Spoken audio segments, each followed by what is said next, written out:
마태복음 13장을 보면 예수님께서 하신 비유를 다 이렇게 모아놓은 것처럼 보입니다. 그 중에 씨 뿌리는 비유가 있는데 오늘 우리가 그 씨 뿌리는 비유를 좀 살펴보려고 합니다. 이스라엘 백성들이 농사를 지을 때 씨를 이렇게 뿌리고 다닌다는 거예요. 그런데 그 씨가 어떤 때는 길가에 떨어지기도 하고 가시떨기 밭에 떨어지기도 하고 돌 위에 떨어지기도 하고 아니면 좋은 땅에 떨어지기도 하는데 그 농사 짓는 비유를 가지고 예수님께서 영적인 진리를 깨우쳐 주고 계신다라고 볼 수 있습니다.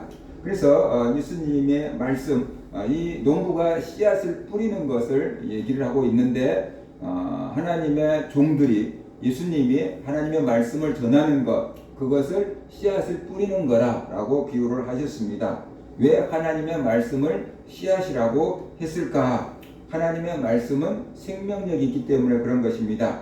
씨앗 속에는 생명력이 있습니다. 아무리 작은 씨, 겨자씨라고 할지라도 그 속에 생명을 가지고 있잖아요. 그래서 땅에다가 심어 놓으면 자라서 커다란 나무가 된다 그랬잖아요. 그러니까 씨앗은 작지만 그 속에 커다란 나무가 될 수 있는 모든 정보를 다 가지고 있는 거지요. 그것처럼 하나님의 말씀은 우리에게 생명을 준다는 거죠. 우리에게 생명을 줄 수 있는 모든 것을 다 담고 있다. 그래서 하나님의 말씀을 씨앗이다라고 이렇게 비유한 겁니다. 그래서 하나님이 종인들이 하나님의 말씀을 전하는 것을 가리켜서 농부가 밭에다가 씨앗을 뿌리는 것처럼 우리가 하나님의 말씀을 세상 사람들에게 전하는 것을 그렇게 비유를 하고 있습니다. 그리고 예수님은 그 하나님의 말씀을 받아들이는 사람들의 마음 상태를 4가지 밭으로 비유를 합니다. 사람들이 10길 물속은 알아도 한 길 사람 속은 모른다 그랬잖아요. 사람의 마음을 알기가 그만큼 어렵다는 것인데 예수님은 사람의 마음을 4가지로 이렇게 나눴어요. 오늘날은 MBTI 가지고 사람들의 마음을 막 평가할 때가 MBTI 가지고 할 때가 많잖아요. 예전에는 혈액형을 가지고 막 따질 때도 많았거든요. 예수님은 사람의 마음을 4가지 마음밭으로 비유했는데 길가밭 같은 마음이 있고 돌밭 같은 마음이 있고 가시떨기밭 같은 마음이 있고 그 다음에 좋은 땅 옥토밭 같은 마음이 있다라고 비유를 하셨습니다. 이 4가지 마음밭은 하나님의 말씀을 어떻게 받아들이느냐에 따라서 나눠 놓은 거다라고 볼 수 있어요. 오늘은 길가밭 같은 마음에 대해서 말씀을 드리려고 합니다. 마태복음 13장 18절과 19절을 보면 예수님께서 길가에 뿌려진 씨 비유를 이렇게 설명하셨습니다. 그런즉 씨 뿌리는 비유를 들으라. 아무나 천국 말씀을 듣고 깨닫지 못할 때는 악한 자가 와서 그 마음에 뿌려진 것을 빼앗나니 이는 곧 길가에 뿌려진 자요 라고 말씀을 하고 있습니다. 그러니까 길가밭 같은 마음은 천국 말씀을 들어도 깨닫지 못한다는 것이 하나님의 말씀을 천국의 말씀이라고 했고 길가밭 같은 마음을 가진 사람들은 천국의 말씀을 들어도 깨닫지 못한다라는 것이 그래서 하나님의 말씀을 들어도 깨닫지 못하는 마음 그것이 바로 길가밭 같은 마음이다라고 볼 수가 있어요. 우리는 공부를 많이 한 사람들은 다 잘 깨닫겠지라고 생각을 하는데 공부를 많이 한 사람들도 하나님의 말씀을 다 깨닫는 건 아니에요. 왜냐 그러면 하나님의 말씀은 영이라 그랬잖아요.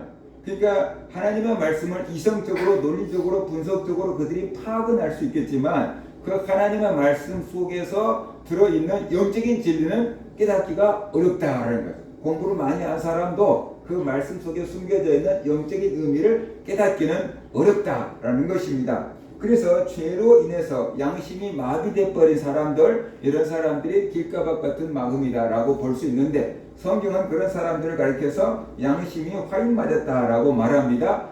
불화살을 맞아서 새까맣게 타버려서 느낄 수 없는 양심이 되어버렸다는 것이에요. 하나님을 거역하는 마음이고 이성적이고 과학적이고 논리적이고 합리적인 생각으로 하나님의 말씀을 거부하는 것 이것이 길가밭 같은 마음이다라고 볼 수가 있어요.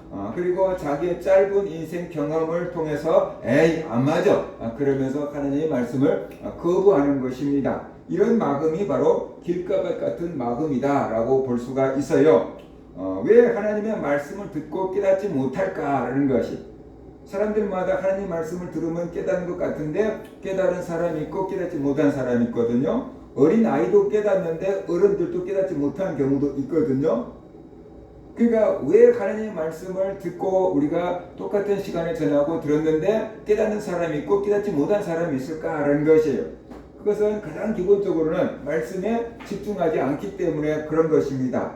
그 말씀에 집중하지 않는 이유는 말씀에 관심이 없는 것이, 이 하나님 말씀을 듣는데 관심이 없는 거예요. 사람들이 관심이 있는 것에 대해서는 다 자기 눈에 들어오고 자기 지식에 쌓여요. 근데 관심이 없는 것은 아무리 봐도 안 쌓여요. 그러니까 우리가 좋아하는 어떤 게임방이다. 애들이 좋아하는 게임방이나 PC방이나 뭐가 생겼다 그러면 탕후루집이 생겼다 그러면 애들 눈에는 금방 들어와요. 어디에 뭐 생겼다라는 것. 그런데 자기들하고 관심 없는 것이 생기면 어떻게 돼요? 어디 학원 생겼다고 관심도 없을 수 있죠. 공부 안 하는 학생들은. 그런 거예요. 그래서 우리가 하나님의 말씀에 관심을 가지면 하나님의 말씀이 우리 안에 들어오고 깨달아지는데, 아예 관심을 갖지 않으면은 하나님의 말씀이 우리 안에 안 들어온다라는 것이에요. 그리고 우리가 하나님 말씀을 들을 때 태도가 중요해요. 올바른 태도를 가지고 하나님의 말씀을 들어야 돼요. 우리가 어디 가서 수업을 듣든지 설교를 듣든지 세미나에 참석하든지 가장 기본적인 것은 눈과 눈이 마주치는 것입니다. 우리의 시선을 딱 이렇게 강연하는 사람과 마주칠 때 우리가 정신이 좀 집중이 되고 딴짓을 덜 하게 되고 이것을 통해서 우리가 정보가 들어오게 되는 거죠. 시선을 빼앗기면 마음도 빼앗기게 됩니다. 되게 그런 경우가 많아요. 그렇기 때문에 우리가 시선을 딱 집중하고 있을 때 하나님의 말씀을 한 구절이라도 더 들을 수가 있게 된다라는 것이. 근데 우리가 핸드폰 같은 데다가 시선을 뺏겨버리면 우리는 이렇게 얘기하거든요. 말씀하세요. 다 듣고 있어요. 라는 거예요. 나는 지금 눈으로는 핸드폰 보고 있지만 귀로는 다 듣고 있습니다. 그러니까 나는 멀티니까 몇 가지를 한꺼번에 할 수 있습니다. 라고 할 수 있지만 그게 굉장히 과학적으로 따져보니까 비과학적이래. 비효율적이래. 우리는 똑같은 시간에 세 가지 일을 한다. 그러면 시간을 굉장히 알차게 보내는 것처럼 보이는데 과학적으로 다 연구를 해보니까 조사를 해보니까 그러면 질이 떨어진대요. 그래서 오히려 더 효과가 떨어진다라고 얘기했어요. 예전에 화란에 아브라함 카이프라는 신학자가 있었어요. 그 사람은 또 유명한 정치인이었어요. 수상까지 지낸 정치인이면서 신학자였어요. 그런데 그 사람은 머리가 얼마나 뛰어난지 비서가 앉아서 옛날에는 타이핑을 하잖아요. 그러면 세계 각국 정상들에게 보내는 편지를 쓰는데 이 타이핑을 할 수 없을 속도로 얘기를 하는 거예요. 이 사람이. 그러니까 비서들을 다 이렇게 몇 사람을 앉혀놓고 여기는 미국으로 보낼 메시지, 여기는 영국으로 보낼 메시지, 여기는 독일로 보낼 메시지, 이런 식으로 정해놓고 이제 비서들이 타이핑을 하는데 이 사람은 들어가고 막 얘기해놓고 그 사람들 미국 사람한테 보낼 메시지를 다 얘기한 거예요. 그 다음에 이제 저쪽에 가고 독일로 보낼 사람한테 메시지를 계속 이어서 얘기하고 또 다른 나라에 가서 메시지를 얘기를 하는데 그게 다 내용이 이게 헷갈리지 않고 다 이어질 정도로 메시지를 얘기한다라는 거예요. 그러니까 그 정도로 똑똑한 사람이 있었어요. 근데 보통 사람들은 그렇게 머리를 쓰지 못하고 한 가지 일에 이렇게 집중하는 것이 훨씬 더 효과적으로 일할 수 있는 방법이다. 그런데 오늘날 사람들은 되게 멀티를 즐기잖아요. 귀로 듣고 눈으로 보고 손으로 따라하고 이런 식으로 하잖아요. 그런데 그게 이게 집중력이 떨어진다라고 얘기하고 있습니다. 그래서 하나님 말씀을 들을 때 우리가 집중해야 돼요. 가장 기본적인 것은 그냥 눈을 이렇게 쳐다보는 거예요. 왜냐 그러면은 이 메시지가 전달될 때 말로 전달되지만 손짓, 발짓, 이 바디 랭귀지로 전달되는 것이 굉장히 많다라는 거죠. 그래서 언어로 전달되는 것은 30% 정도밖에 안 되고요. 나머지는 바디 랭귀지를 통해서 우리가 읽는데. 그래서 우리가 말을 잘하려고 하지만 말을 잘한다고 다 소통이 되는 건 아니잖아요. 바디 랭귀지를 통해서 저 사람이 아주 기쁘다 그래. 나 아주 행복하다 그래. 근데 얼굴을 보니까 전혀 기쁜 것 같지 않아. 전혀 행복한 것 같지가 않아. 그러면 우리가 그 사람 행복하다는 말을 믿습니까? 아니면 행복한 것 같지 않은 그 사람의 표정을 믿습니까? 그거예요. 그죠? 어떤 시각장애인 바이올리니스트를 아냐고 성희 엄마가 물어봤어요. 그래서 내가 인터넷을 뒤지니까 나왔어요. 그리고 새롭게 하소서에 나와서 간증을 했더라고요. 날 때부터 전혀 앞을 보지 못해서 모든 사람들이 다 그렇게 산 줄 알았대요.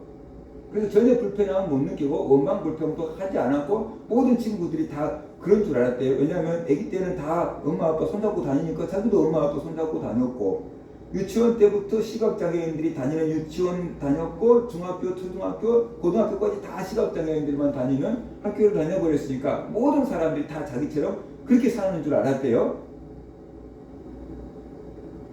그러니까 불편함도 모르고 원망도 모르고 살았다는 거예요. 근데 그 사람이 이렇게 새롭게 하소에 출연해가지고 어떤 사람이 영상을 띄워줬는데 그 사람의 목소리를 듣고 너무 따뜻하다, 너무 착한 것 같다 라고 얘기를 했어요. 목소리에서도 착한 것이 묻어난다고 얘기했어요.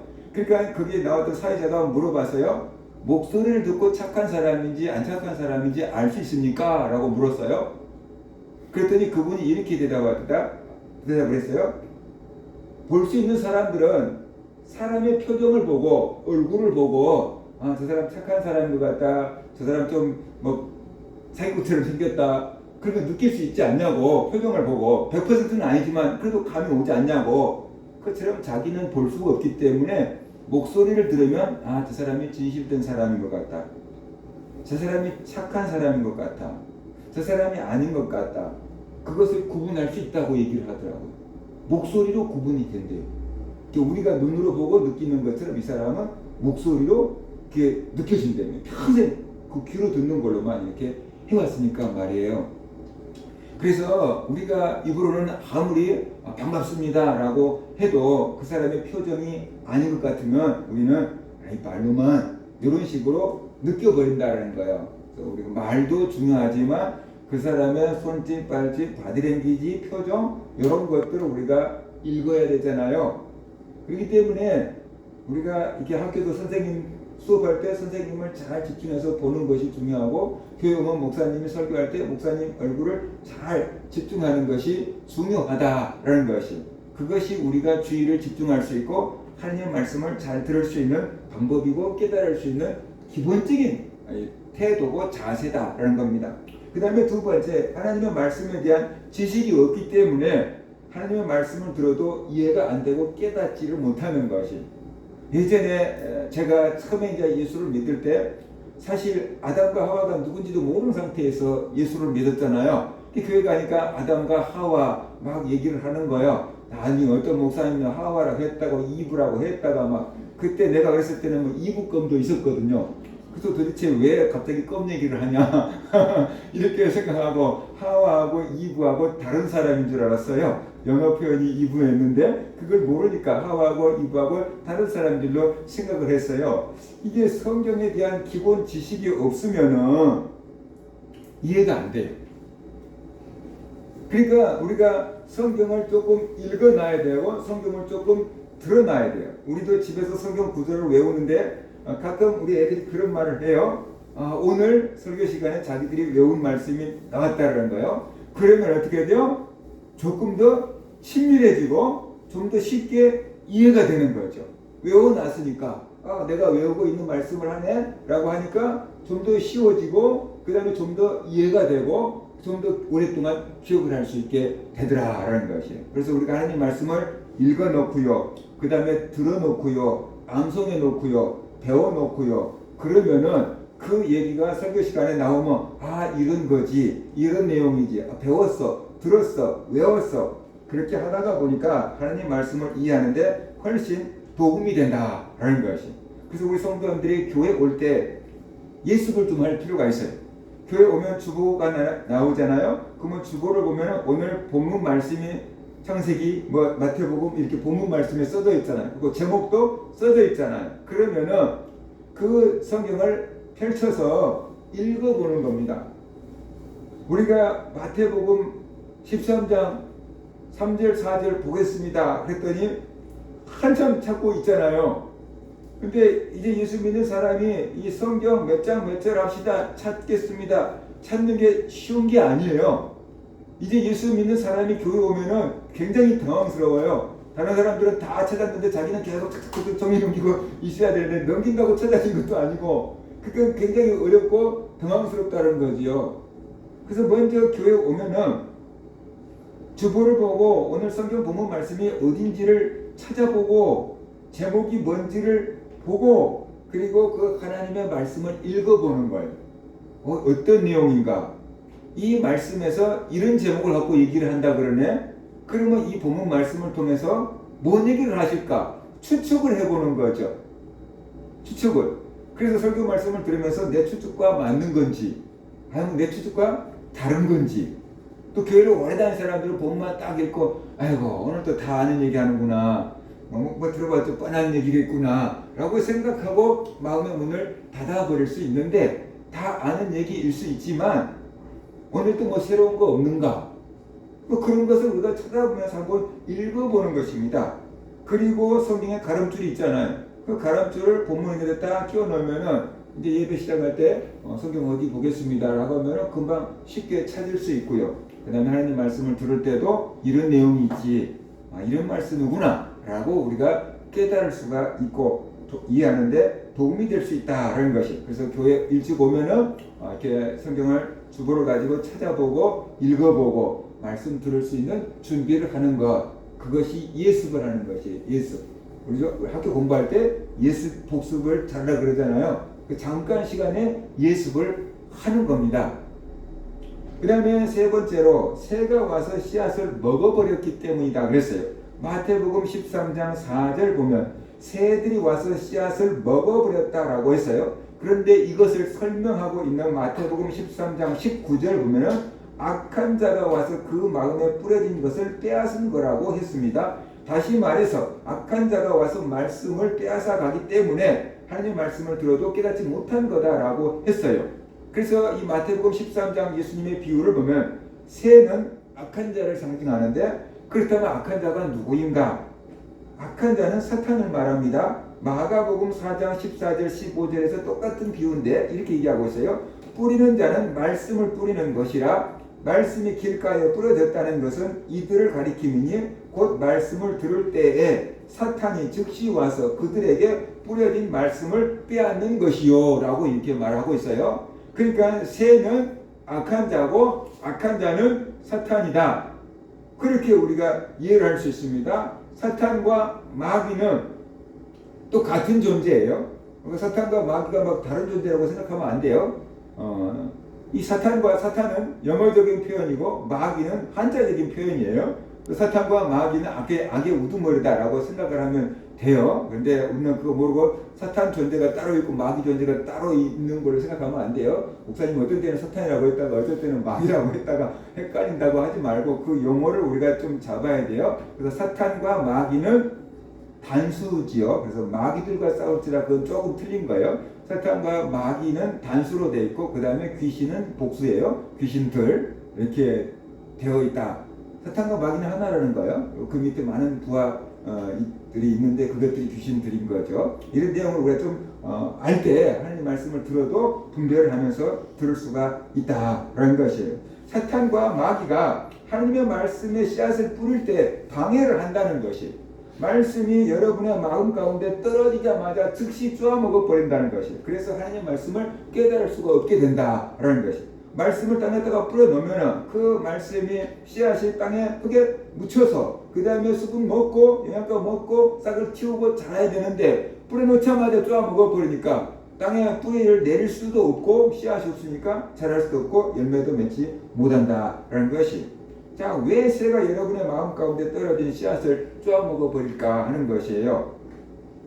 여러분으로 하여금 말씀을 깨닫지 못하게 하려고 한다 그랬어요. 예수님을 믿지 못하게 하려고 한다 그랬어요. 구원받지 못하게 하려고 방해하는 것입니다.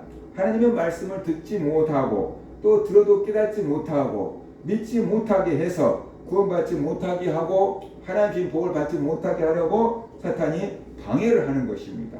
그래서 사탄은 하나님의 일을 대적하는 자가 사탄이에요. 하나님이 구원 사역을 하는데 그 구원 사역을 방해하는 것이 사탄이다. 우리가 예수 믿고 구원받으려고 하면 이렇게 사탄이 방해를 한다라는 것이. 근데 사탄이 방해를 하는 시간이 말씀을 뿌리고 말씀을 듣는 시간이라는 거예요. 왜냐하면 그때 하나님의 구원 사역이 이루어지니까. 말씀을 전하고 말씀을 듣는 그 시간에 하나님의 구원 사역이 이루어지니까 그때 사탄도 총동원을 해가지고 막 우리의 말씀을 듣지 못하도록 방해를 하고 있다라는 뜻이에요.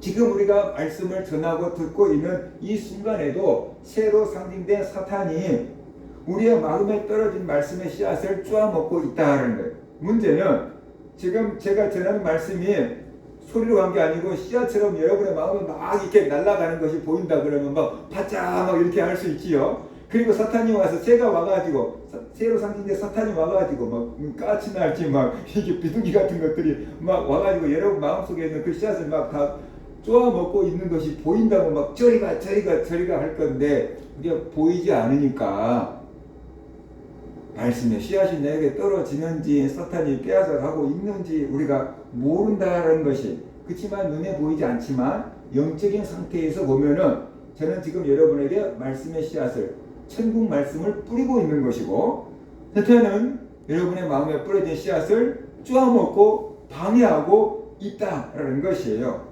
누군가 여러분의 지갑을 노리고 있다고 해보십시오. 그 지갑을 어떻게 돼요? 훔쳐가지 못하게 할 겁니다. 지갑을 지키려고 정신을 바짝 차릴 겁니다. 목사님들하고 이게 여행을 간 적이 있었어요. 해외. 근데 가이드가 그랬어요. 물건 잃어버리지 않도록 조심하십시오. 여기서 잃어버리면 절대 못 찾습니다. 경찰서 가도 못 찾습니다. 잃어버리지 마세요.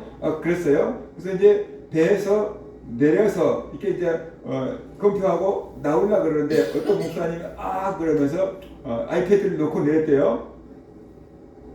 그 배에 딱 내리자마자 알았어요. 그래서 바로 뛰어 들어갔어요. 그런데 이미 없어졌어요. 거기 여행하면서 찍은 사진 다 들어있었는데 그게 그냥 없어질 뻔했어요. 뭐 어떻게 찾을 방법이 없어요. 순식간에 그렇게 없어지더라고요. 또 어떤 목사님이 그렇게 얘기를 하더라고요. 해외여행을 갔는데 가이드가 그러더잖아요. 절대로 현금 가지고 오지 마세요. 다 남을 겁니다. 절대로 현금 가지고 오지 마세요. 그런데 뭐 맛있는 데라도 사야지, 뭐 기념품이라도 사야지, 어떻게 안 가져갈 수 있나 하고 좀 가져갔대요. 가서 보니까 그 아기를 들쳐업은 엄마들, 뭐 이렇게 물건을 파는 사람들, 굉장히 여러 사람들이 있더라는 거예요. 그러니까 뭐 보니까 자기가 볼 때 쓰리꾼 같은 사람들이 하나도 안 보였어요. 저 사람들 멀쩡한데 다 열심히 일한 사람들이고 뭐 설마 뭐 애기 없는 아줌마가 뭐 수리를 할까 뭐 이런 생각을 했다는 거예요. 조금 있으니까 경찰들이 휘바람을 불고 오더래요. 경찰들이 휘바람을 불고 출동을 했는데 문제가 그 다음부터 장사하는 사람들부터 시작해서 애기 없고 있는 아줌마까지 다 도망쳐버린 거예요. 그리고 시장통에 딱 누가 남아있냐면 자기들과 같이 버스 타고 간 사람들만 딱 남아있다는 거예요. 그러니까 어떻게 돼요? 다 놈놈이었다는 거예요. 쉽게 말하면 더 놀라운 사실은 자기가 지갑을 가져가는데 절대로 안 잊어버렸다고 꽁꽁 싸갖고 딱 갔는데 나중에 그 모습을 보고 내 지갑 잘 있나고 보니까 없더라는 거예요. 어느 순간 어떻게 가져가 버리고 뭘 가져가 버리고 없더라. 이해가 안 된다. 언제 가져가 버렸는지 알 수가 없다라고 얘기를 하는 거예요. 누군가가 여러분의 지갑을 노린다 그러면 우리는 훔쳐가지 못하게 하려고 정신을 아마 바짝 차리고 있겠지요. 그렇죠? 새가 여러분의 마음에 떨어진 하나님의 말씀을 빼앗아 가려고 노리고 있어요. 그러니까 우리는 우리의 마음에 떨어진 하나님의 말씀을 빼앗기지 않으려고 정신을 바짝 차려야 한다는 거죠. 사탄에게 말씀을 빼앗기지 않도록 우리가 정신을 바짝 차릴 필요가 있다라는 것입니다. 그래서 딴 생각을 하지 말아야 된다라는 것입니다. 그리고 하나님 말씀을 들을 때 우리가 자꾸 신겨지지 않는 이유가 이해가 안 된다고 해서 믿지 않고요.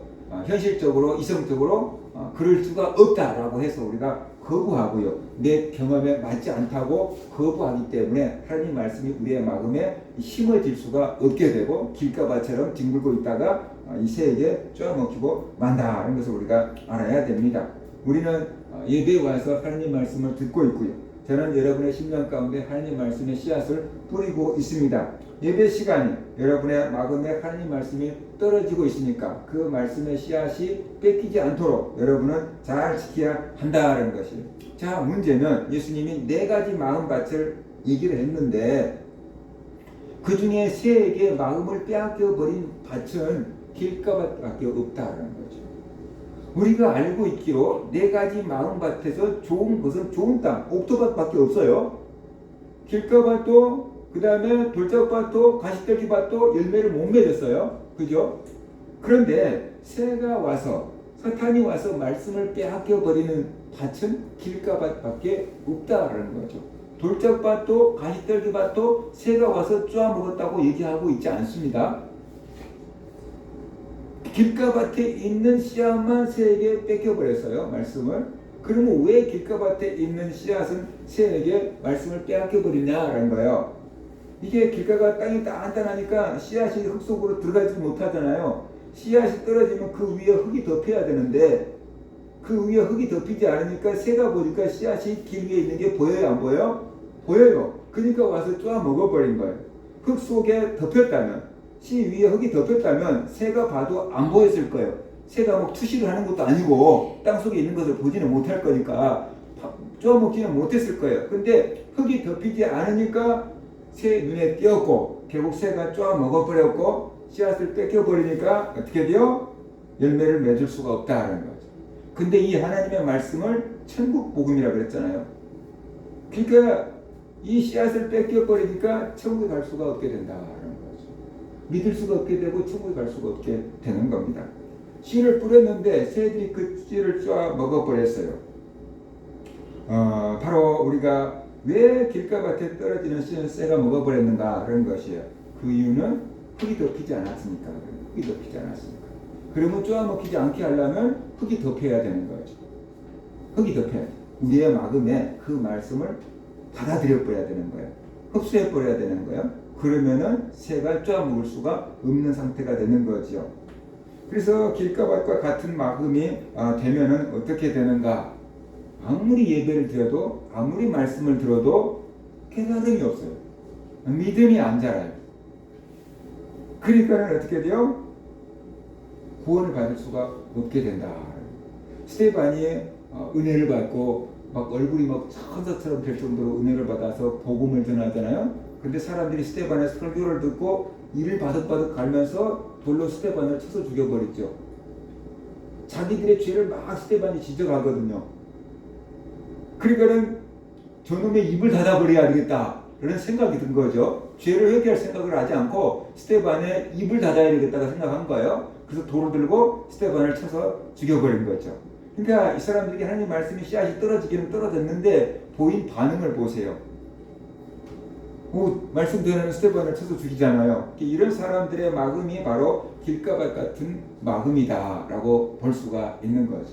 하나님의 말씀을 들으면 속에서 자꾸 거부 반응이 올라오는 사람들이 있어요.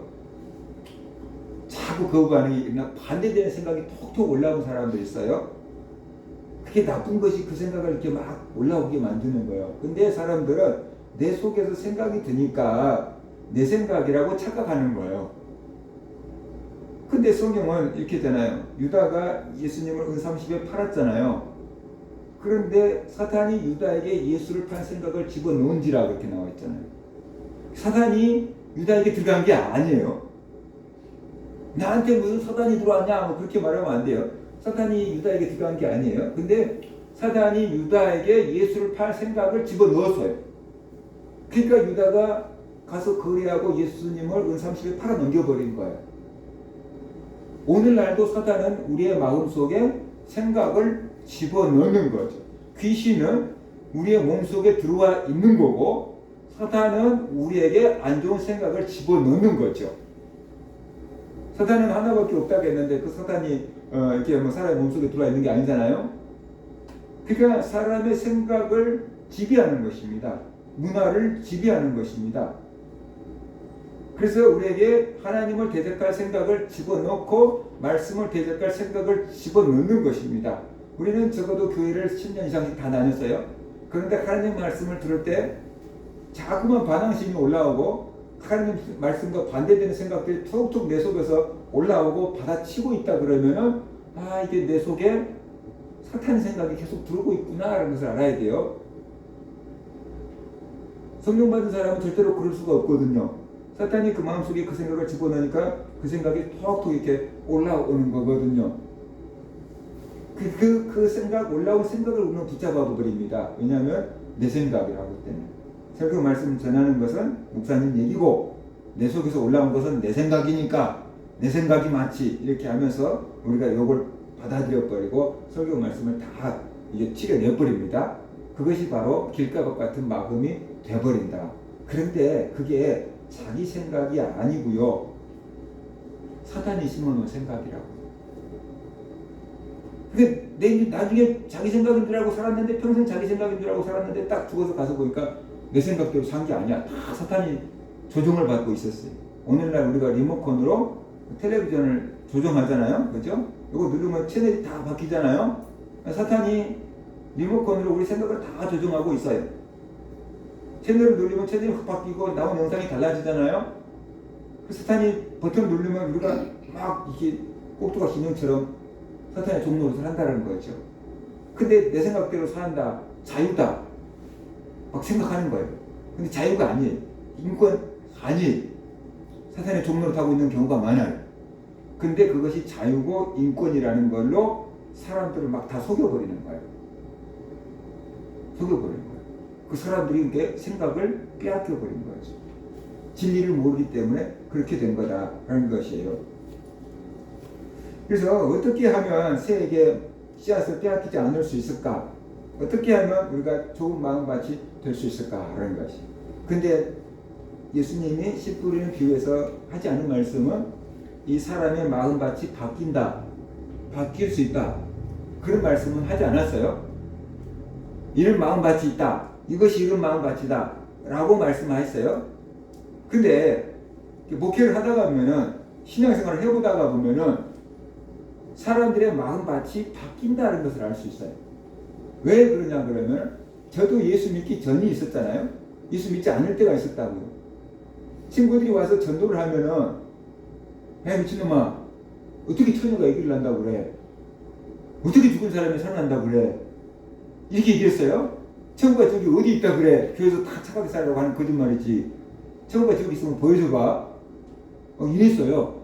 자, 그러면 나에게 전도를 한 친구들이 이런 나를 보면은 저것이 나중에 커서 목사가 될 거야 하고 안 친구들이 있었을까요? 없었을까요? 없겠죠. 저거 진짜 하나님 택하지 않은 놈인가 보다. 그런 생각하지 않았겠어요? 저거 도저히 예수 믿을 것 같지 않은 놈이다 저거. 이런 생각하지 않았겠어요? 그런데 그랬던 내가 바뀌어가지고 어떻게 돼요? 나 전도했던 사람보다 제가 먼저 목사 되어버렸어요.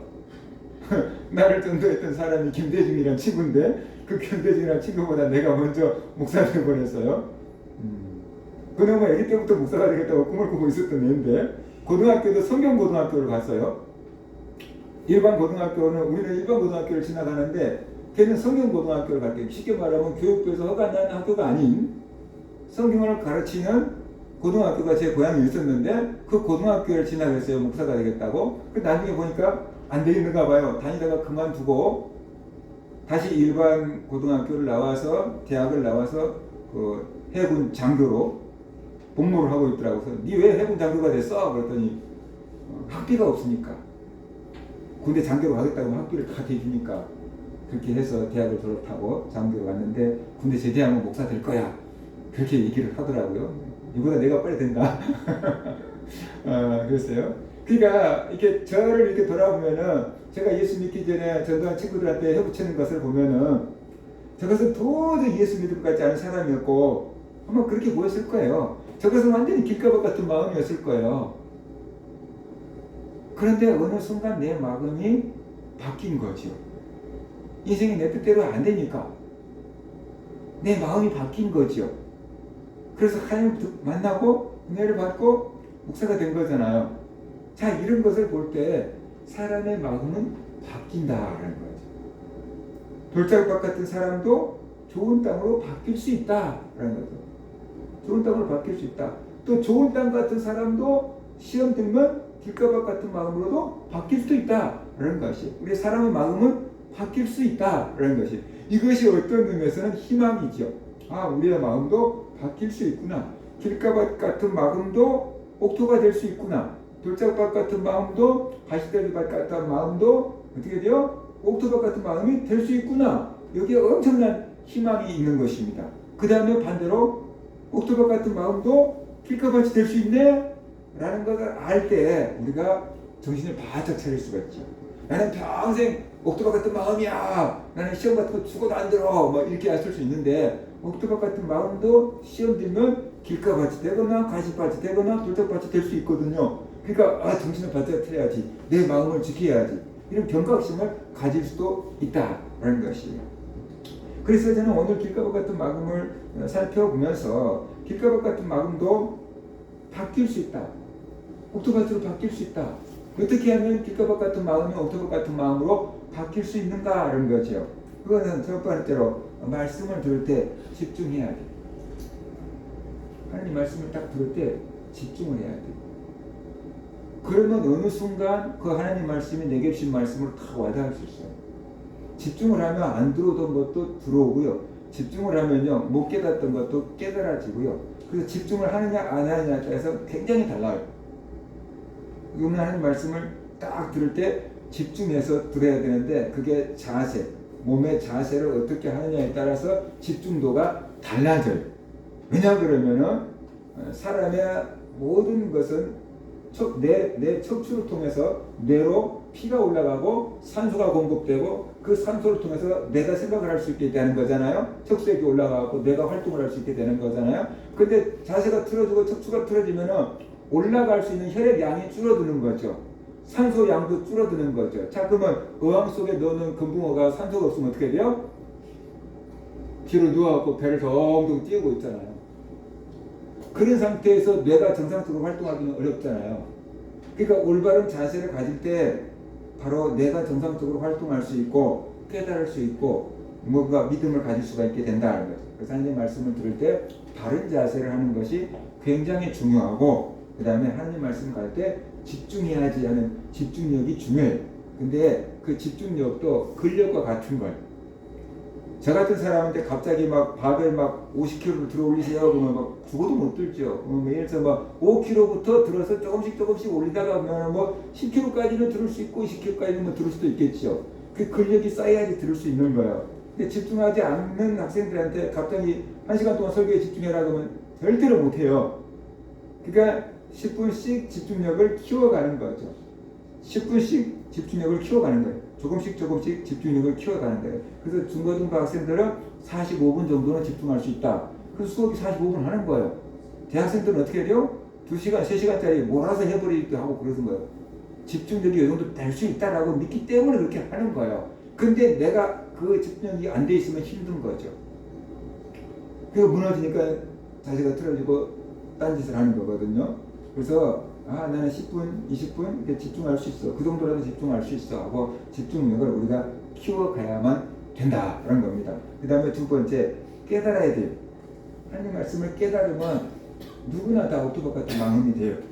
깨닫지 못하기 때문에 우리가 하나님 말씀을 들어도 마음에 심어지지 않는 겁니다. 말씀을 깨달으면 그 말씀이 마음에 심어지게 됩니다. 마태복음 13장 23절을 보면 좋은 땅을 얘기하면서 이렇게 말합니다. 좋은 땅에 뿌려졌다는 것은 말씀을 듣고 깨닫는 자니, 딱 여기가 달라요. 좋은 땅과 길가밭은 여기가 달라요. 말씀을 듣고 깨닫지 못한 자와 깨닫는 자. 좋은 땅에 뿌려진 것은 말씀을 듣고 깨닫는 자니 결실하여 어떤 것은 100배, 어떤 것은 60배, 어떤 것은 30배가 되느니라. 말씀을 깨닫기만 하면은 열매를 맺는데요. 근데 많으면 100배, 최소한 30배 열매를 맺는다. 나무 하나 씨앗 심어 놓으면, 예를 들어 감나무 씨앗 하나 심어 놓으면 그것이 자라서 감을 맺히면 어떻게 돼요? 10개도 맺고 20개도 맺고 100개도 맺을 수 있고 그러잖아요. 그렇게 열매를 맺는다라고 말하고 있어요. 열매 맺은 좋은 땅은 말씀을 듣고 깨닫습니다. 그래서 열매를 맺습니다. 말씀의 씨앗을 빼앗기지 않으려면 깨달아야 돼요. 깨닫는 것이 바로 내 마음에 말씀의 씨앗이 심어지는 거고 흙이 덮이는 거다라고 볼 수 있어요. 그렇구나. 저렇게 살아야 되는구나. 이렇게 해야 되는구나. 깨달음이 와야 돼요. 아, 설교 말씀 들을 때 목사님 눈을 잘 쳐다봐야 되는구나. 바른 자세를 해야 되는구나. 그렇게 깨달아지는 것이 우리의 마음에 말씀의 씨앗이 심어지는 거다라고 볼 수 있어요. 그러면은 새 눈에 띄지 않으니까 말씀을 빼앗기지 않게 된다 하는 것이. 하나님 말씀을 들을 때 그냥 믿음으로 들어야 돼. 인간적으로 어떻게 그럴 수가 있냐, 내가 목사도 아닌데 어떻게 그렇게 살 수가 있냐, 현실적으로 그게 가능할 것 같으냐, 막 이렇게 따져 물으면은 그 말씀이 내 마음에 들어오지 않고 심어지지 않아요. 근데 그냥 말도 안 되는 소리 같지만 아멘 하고 믿어버리면은 그게 믿어진다라는 것이. 어떤 목사님이 이런 간증을 하더라고요. 며느리가 애를 못 가지는 거예요. 결혼한 지 한참 됐는데 애를 못 가지는 거예요. 그러니까 이제 시어머니가 며느리 데리고 왔어요. 목사님 우리 며느리가 아무리 노력을 해도 애가 안 생겨요.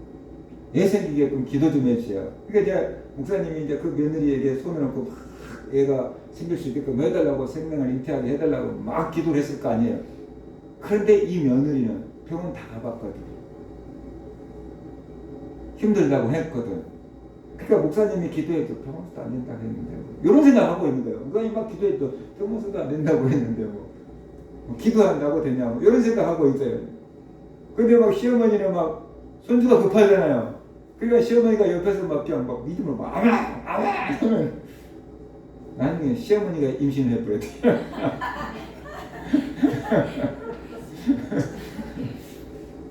믿음으로 우리가 받아야만 되는 거예요. 자꾸만 비판하고 그러면은, 그러니까 과학적이고 합리적이고 이성적이고 논리적인 거라면은 믿음이 필요 없어요.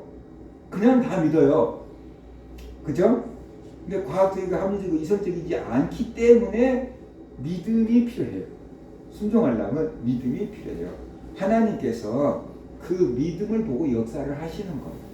하나님이 그렇게 과학적으로 된 게 아니고 그 믿음을 보고 하나님이 역사하신 거다. 그래서 우리가 알아야만 됩니다. 그래서 자꾸만 성적인 생각으로 하나님 말씀을 판단하고 거부하면 우리의 마음에 말씀의 씨앗이 심어지지 않습니다. 결국 새에게 쪼아먹히고 말고 말씀을 빼앗기고 맙니다. 그러니까 우리가 하나님 말씀을 들으면 깨달아야 돼요. 그러면 그 말씀이 내 마음에 다 심겨지고 나를 살리는 말씀이 되는 거예요. 성령님께서 말씀을 깨닫게 하셔요. 내가 깨닫고 싶어서 깨닫는 게 아니에요. 목사하면서 설교하면서 수없이 깨닫는 게 내가 깨닫고 싶어서 깨닫는 게 아니라는 거예요. 하나님께서 깨닫게 해주셔야 된다라는 거예요. 그러니까 제가 설교하려면 얼마나 고민을 하겠습니까? 근데 일주일 내내 고민을 하고 막 스트레스 받아 죽을 정도까지 고민을 하고 그래도 안 될 때가 있어요. 막 우리 집 식구들한테 막 기도해라. 막 내일 주인데 막 설교 제목이 안 떠오른다. 막 기도해라. 그럴 때도 있어요. 아빠 뭐 미쳐버리겠다. 막 그럴 때도 있어요. 근데 어느 순간 탁 깨달아지면은 막 회시간 할 것이 쭉 잡혀 나와요. 이게 사람이 하는 게 아니에요. 하나님이 하는 거다. 그래서 그렇게 깨달으려도 안 됐던 것이 어느 순간 탁 이렇게 깨달아질 때가 있어요. 성경을 수십 번 읽어도 안 보였던 것이 어느 순간에 보일 수 있어요. 이 사람이 하는 게 아니에요. 하나님이 하는 거예요. 그래서 요한복음 14장 16절에 보혜사 곧 내 아버지께서 내 이름으로 보내실 성령 그가 너에게 모든 것을 가르치고 내가 너에게 말한 모든 것을 생각나게 하리라 그랬어요. 성령님께서 역사하셔야지 말씀을 듣고 깨달아지고 말씀을 드러났다는 것이 생각이 난다라는 거예요. 생각이 난다는 거예요. 그러니까 우리의 마음 성령이 역사를 하셔야 돼요.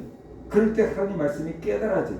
저는 말씀을 전하고 있고 여러분 말씀을 듣고 있는데 지금 어떤 사람 마음 가운데는 성령님께서 깨닫게 하는 역사를 할 수 있고 어떤 사람 마음 가운데는 사탄이 지금 그 말을 뺏어갈 수도 있는 거예요.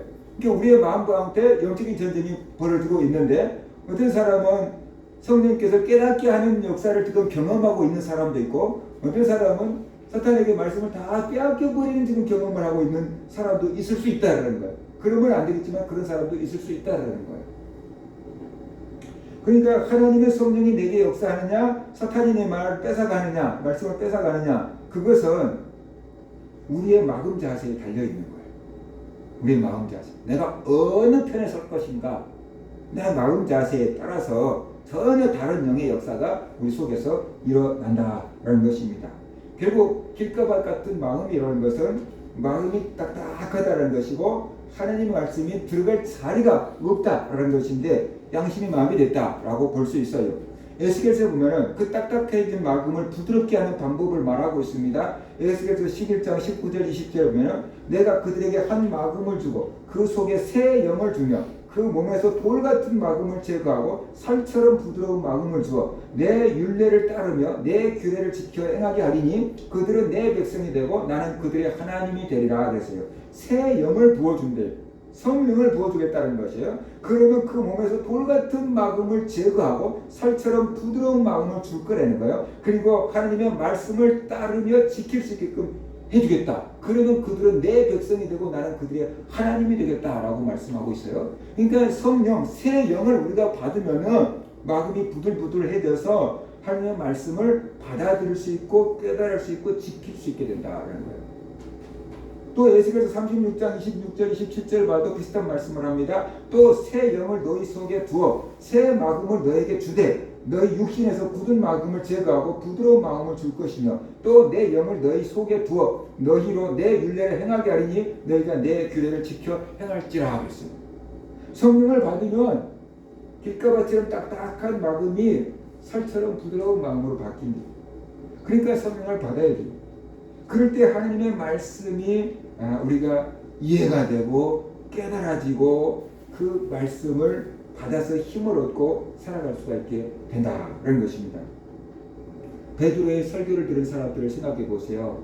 너희가 십자가에 못 박아서 죽인 그 예수를 하나님이 주와 그리스도가 되게 만들었다 그랬잖아요. 그러니까 그 말씀을 듣는 사람들 우리가 하나님의 아들을 죽였구나. 이제 큰일 났다. 형제 우리가 어떻게 해야 되냐, 우리가 어떻게 하면 살 수 있느냐 두려워서 물어본 거예요. 그러자 베드로가 이렇게 말하잖아요. 너희가 회개하여 각각 예수 그리스도의 이름으로 세례를 받고 죄 사함을 받으라. 그리하면 성령의 선물을 받으리니 이 약속은 너희와 너희 자녀와 모든 먼데 사람 곧 주 우리 하나님이 얼마든지 부르시는 자들에게 하신 것이라 그랬어요. 회개하고 예수를 믿으라 그랬어요. 그러면 예수 이름으로 세례를 받으면 모든 죄를 용서해 줄 거다 그랬어요. 그 베드로의 말을 듣고 사람들이 회개합니다. 3,000명, 5,000명 회개합니다. 그러니까 그 사람들은 바로 좋은 땅과 같은 마음을 가진 사람들이라는 거죠. 죄를 지적해 주니까 회개하잖아요. 깨닫잖아요. 하나님을 두려워하잖아요. 어떻게 하면 살까? 살 길을 가르쳐 달라고 그랬잖아요. 그래서 가르쳐 주니까 회개하고 예수를 믿고 구원을 받게 됐다. 이런 사람들이 바로 좋은 땅 같은 마음을 가진 사람들이다라고 볼 수 있어요. 그리고 우리는 하나님 말씀을 들을 때 아멘, 아멘 하고 화답해야 돼요. 어떤 교회는 목사님이 설교만 하면 아멘, 설교만 하면 아멘 막 이렇게 막 훈련시켜 놓은 교회가 있어요. 우리 교회는 그런 훈련도 잘 안 시키지만 나도 막 다른 목사님들이 막 설교 들을 때 막 아멘, 아멘 막 이렇게 막 듣지 않아요. 뭔가 쑥스러워요. 속에서는 아멘 하죠. 속으로 아멘. 우리 성도들 뭐 입으로 아멘 하고 싶으면 아멘 하세요. 그렇지만 그 쑥스러우면 속으로라도 아멘 하라는 거예요. 하나님의 말씀을 기쁨으로 받아야 돼요. 마태복음 13장 20절에 보면 돌밭의 특징은 이렇게 말했어요.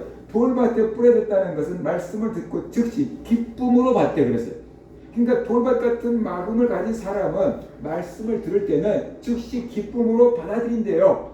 돌밭 같은 마음이 열매를 맺지는 못하지만 그래도 새에게 말씀을 빼앗기지는 않잖아요. 그러니까 우리가 말씀을 들을 때 기쁨으로 받아야 한다라는 것이에요.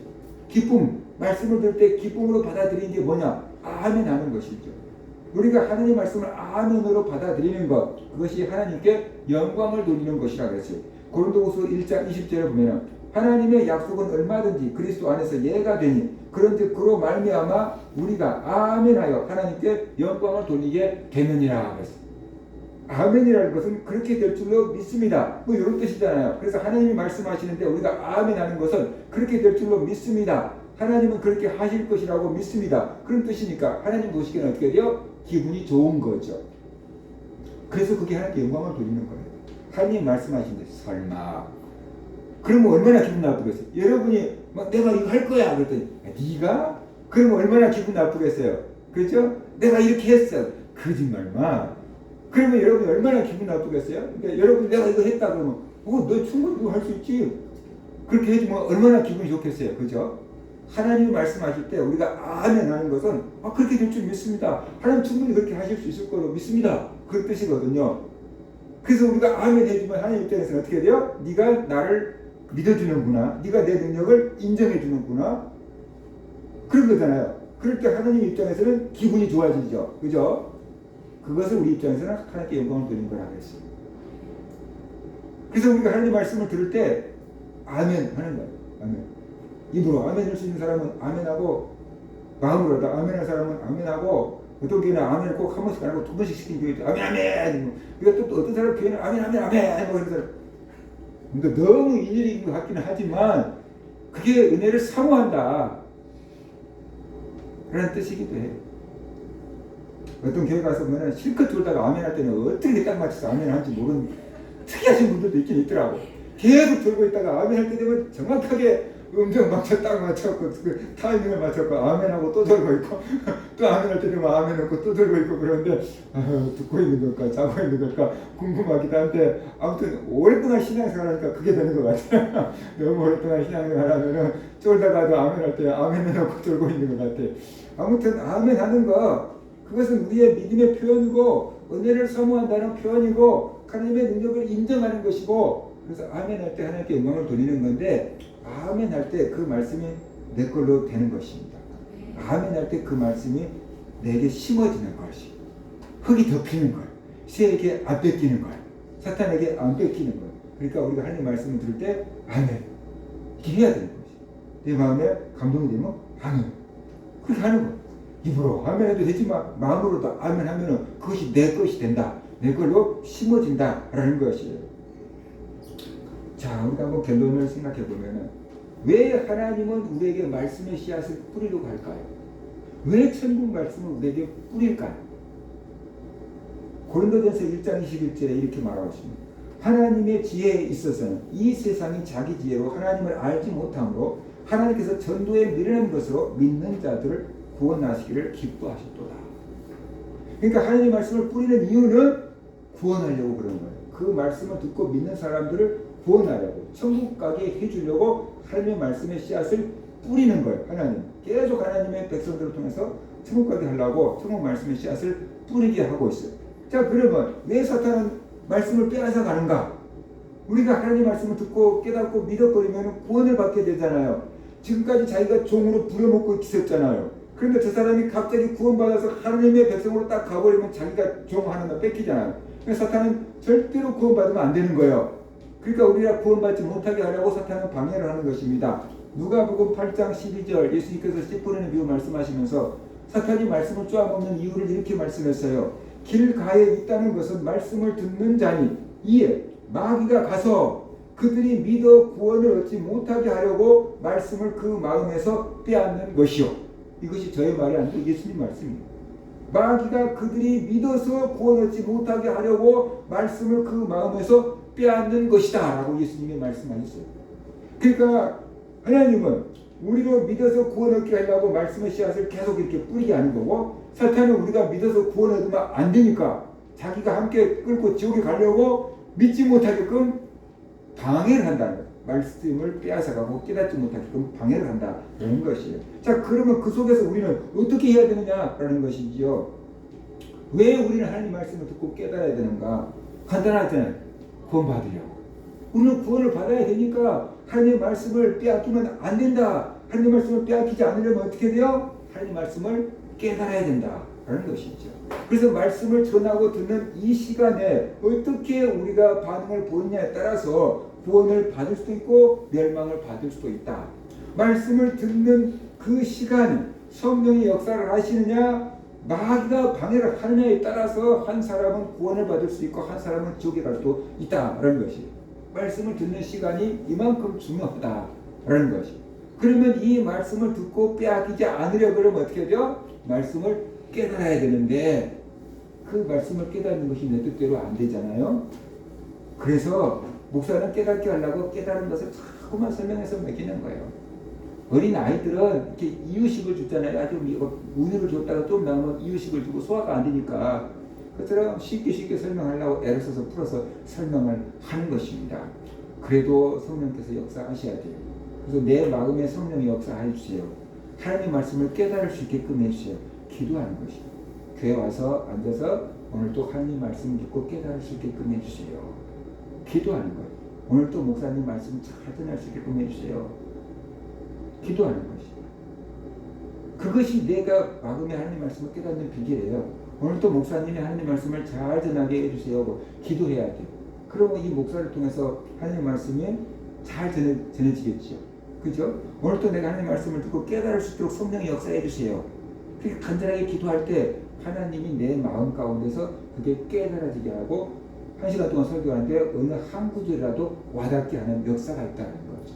그 하나라도 내게 준 말씀으로 붙잡고 가면 된다라는 거예요. 그래서 기도해야 돼요. 교회 보면은 본문 말씀을 읽어놓고 생각해보고 그 다음에 기도해야 돼요. 말씀을 듣고 깨달을 수 있도록 기도해야 돼요. 그 다음에 설교를 들을 때는 아멘으로 받아들이는 거죠. 아멘. 하나님 말씀을 들을 때는 아멘, 아멘 하면서 받아들이는 입술로 아멘도 좋고 마음속으로 아멘도 좋고 아멘, 아멘 하고 받아들이는 거예요. 그렇게 할 때 하나님의 말씀이 우리의 마음에 심어지고 열매를 맺게 되고 길가밭 같은 마음도 좋은 땅이 되고 옥토밭 같은 마음으로 바뀌는 겁니다. 성령께서 그 마음을 탁 터치를 하면은 좋은 땅으로 순간 바뀝니다. 오랫동안 시간이 가야지 바뀌는 게 아닙니다. 순간 딱 바뀝니다. 성령께서 탁 터치하는 그 순간에 마음이 딱 바뀌어요. 그래서 우리 모든 성도들이 길가밭 같은 마음도 바뀔 수 있구나. 이렇게 하면 바뀌는구나. 라는 것을 깨닫고 이걸 옥토밭 같은 마음으로 하나님의 말씀을 듣고 지켜서 열매를 맺는 성도들 되시기를 주의 이름으로 축원합니다. 그런 말씀 붙잡고 같이